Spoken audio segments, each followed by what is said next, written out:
আচ্ছা, আপনারা কি কেউ কলকাতা বিখ্যাত বসন্ত কেবিনের ফিশ কবিরাজি খেয়েছেন? আমি এখন ওদের মতো করেই বানানোর চেষ্টা করছি। জানি না পারবো কি না, আপনারাও একটু দেখে নিন। আর এটাই হয়ে যাক এবারের মহাসপ্তমী স্পেশাল। এর জন্য আমি 3টে ভেটকি মাছের ফিলে নিয়েছি। মিক্সিতে একটা মশলা বানাবো।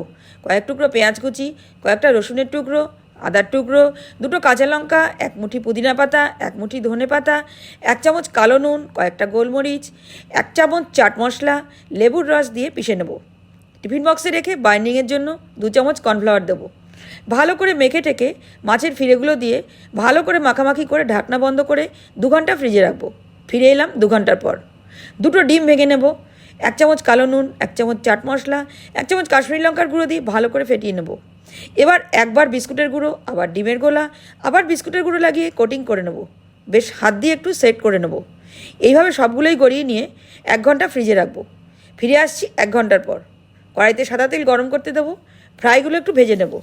এবার নুন গোলমরিচ মাখানো ডিমের গোলায় নিয়ে হাতের সাহায্যে ওই ফিশ ফ্রাই ভাজা তেলেই একটু একটু করে দিয়ে জালির মতন তৈরি করে নেব।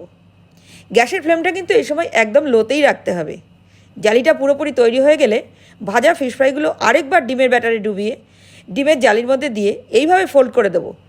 কিছুক্ষণ গ্যাসের আগুনে রেখে এপিট ওপিট করে লাল লাল করে ভেজে নামিয়ে দেবো। ব্যাস, ফিশ কবিরাজি রেডি। এবার চলে আসুন সবাই।